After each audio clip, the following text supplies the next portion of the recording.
Olá, alunos! Estamos aqui pela primeira vez. Eu sou o professor Dib, que orientou-os durante a semanas de trabalho de 1 a 7, e vamos aqui hoje fazer uma revisão de tudo aquilo que vocês tiveram dúvidas, principalmente sobre tabela Price, que foi onde vocês apresentaram o maior índice de dúvidas, tá?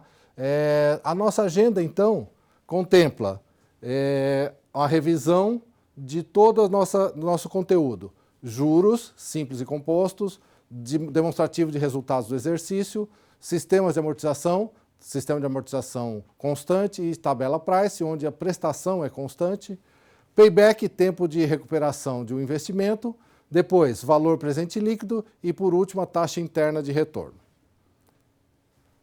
Lembrando que o valor presente, o que a gente tem hoje de dinheiro, é o valor lá no futuro mais uns juros dentro do tempo, tá certo?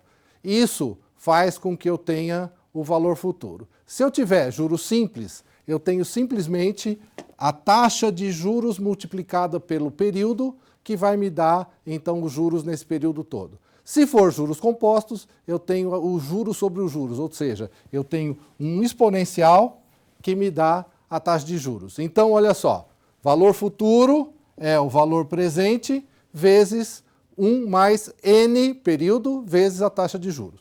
Se eu tiver juros compostos, valor futuro, novamente o valor presente vezes 1 mais a taxa de juros elevado ao expoente n, que é o período que a gente tem de aplicação ou de incidência de juros.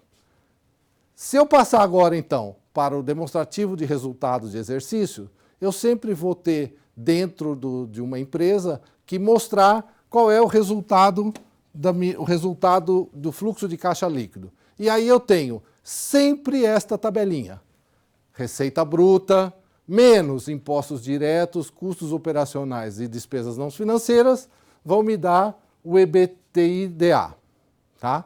E depois disso, menos a depreciação, menos as despesas não financeiras, vão me dar o LAIR, lucro líquido.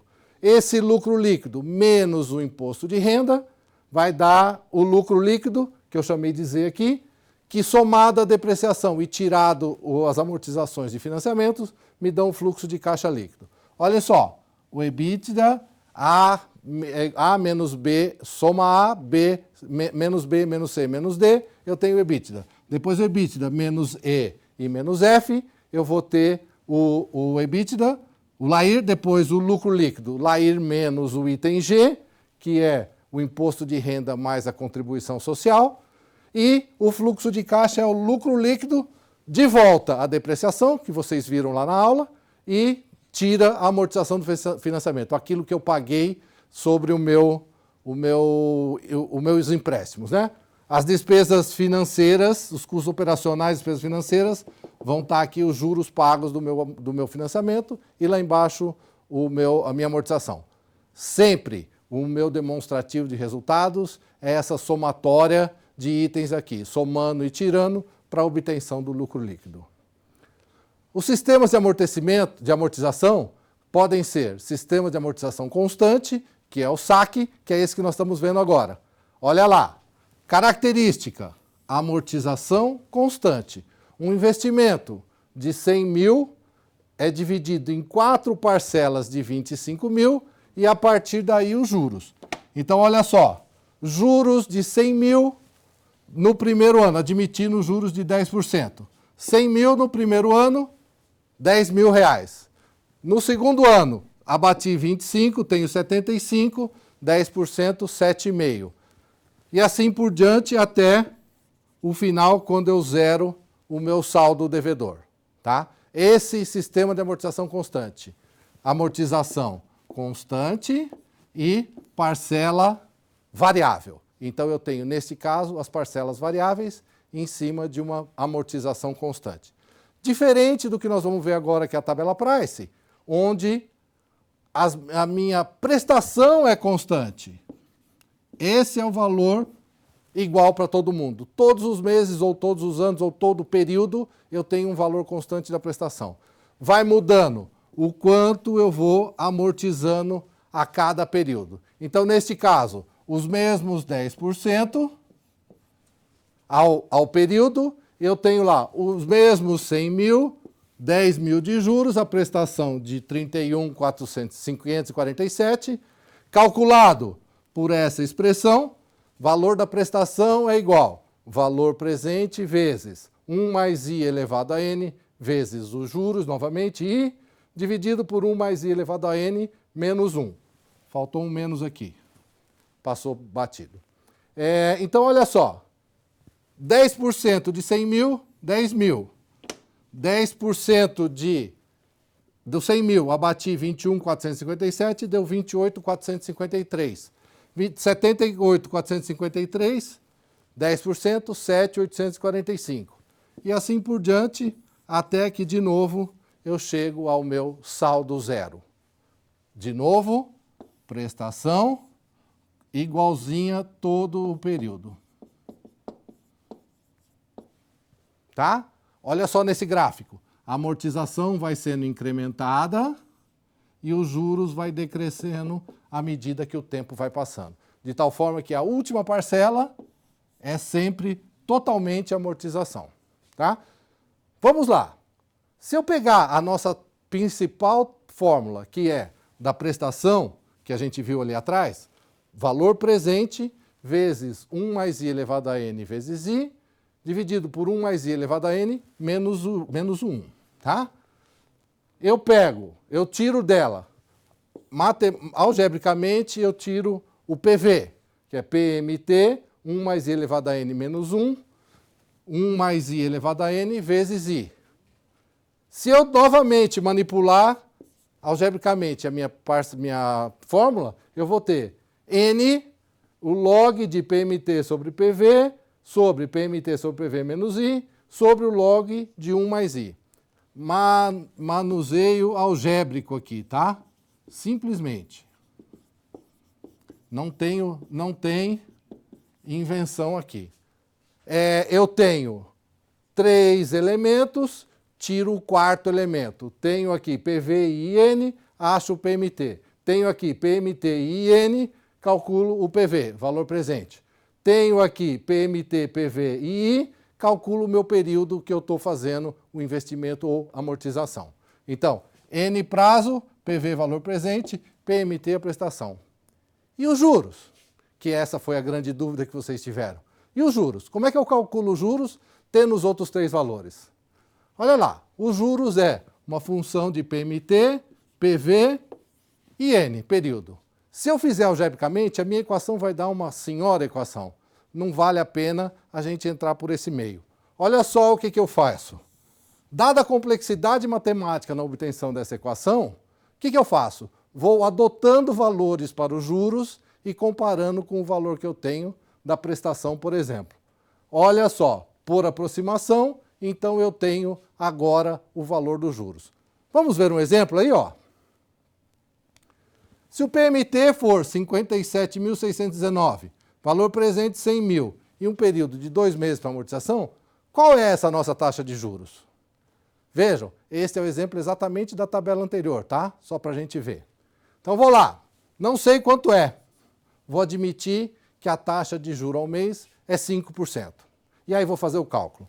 100 mil, 5%, período 2 meses. Olha lá, cheguei numa prestação de 53.780. 53.780 com relação a 57.619 é menor. PMT dado, 57.619, é maior do que o calculado aqui. Logo, o I que eu adotei, 5%, ainda é pequeno, perto do que eu tenho que achar. Daí, nova tentativa.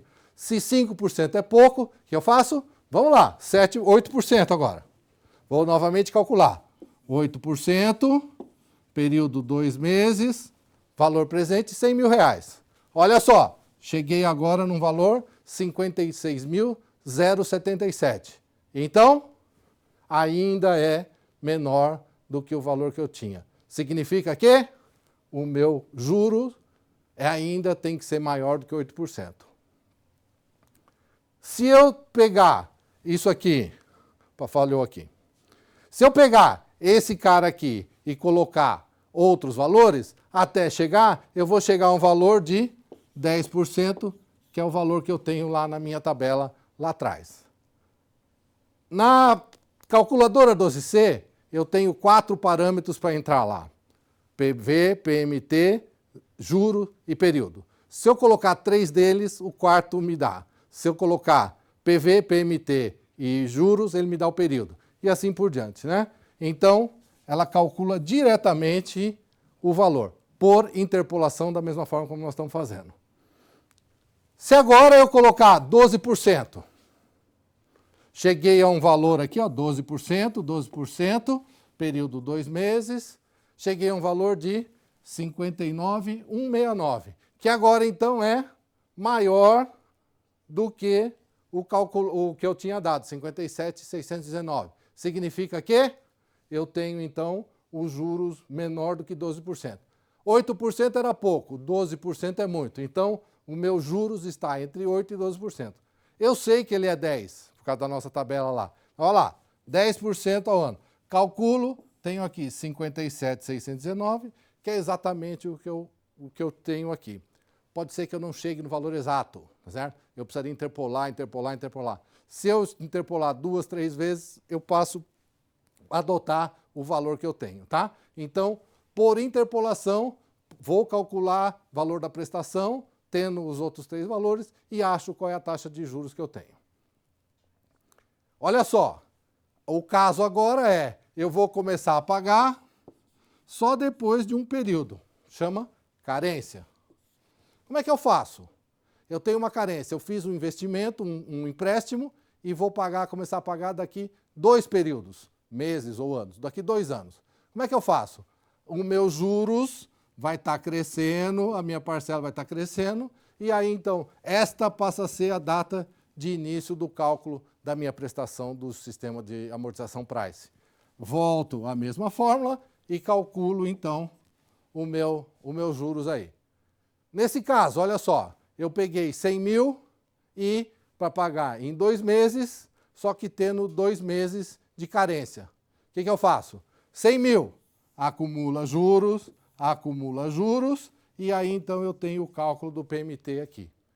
Nesse caso em particular, eu estou pagando a parcela de juros, então o meu início de financiamento, meu valor presente para o cálculo do financiamento é os 100 mil. Mas existe a possibilidade onde eu não vou pagar os juros. Eu não quero pagar os juros.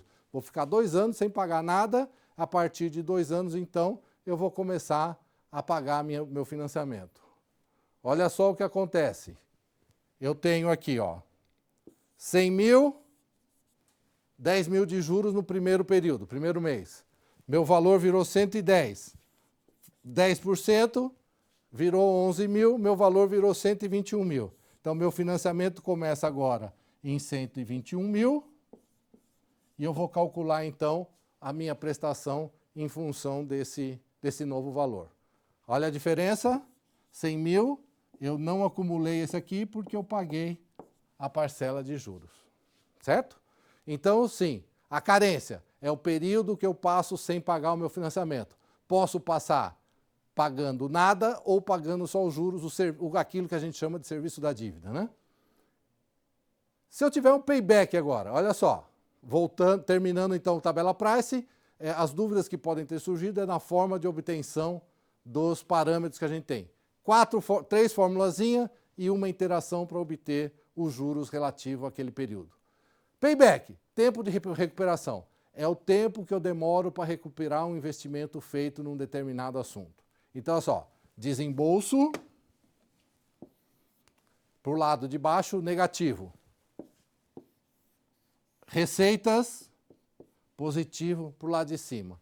No instante que receitas forem iguais, os investimentos forem iguais às receitas, eu tenho então o meu tempo de recuperação. Esse é o período que eu preciso para recuperar o meu investimento. Tá? Simples, o desembolso simples.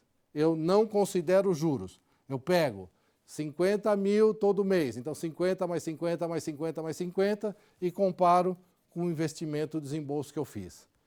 Composto, trago ao valor presente aqueles 50 mil. Aplico aí, então, a tabela de juros, que é o nosso próximo item, que é o valor presente líquido. Ou seja, eu calculo o valor presente líquido a partir de um investimento, um desembolso inicial, menos as parcelas com os juros a cada período.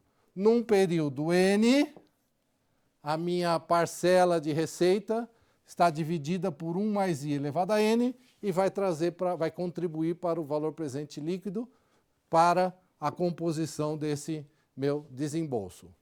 Esse é o valor presente líquido que traz para a gente a viabilidade ou não de um investimento. Viabilidade se dá quando VPL é positivo, viabilidade não dá se o VPL for negativo. Valor presente líquido positivo ou valor presente líquido negativo. A taxa interna de retorno nada mais é do que valor presente líquido, onde os juros é a taxa interna de retorno. Qual é a definição de taxa interna de retorno? É os juros pelo qual eu tenho, então, o meu retorno do investimento. Então, eu tenho aqui um lugar I onde o investimento é zerado. Então, essa taxa é a recuperação do meu investimento. Nada mais é do que um valor presente líquido, aplicados, então, o juro chamado TIR, taxa interna de retorno. Senhores, essa, então, é a nossa aula de revisão.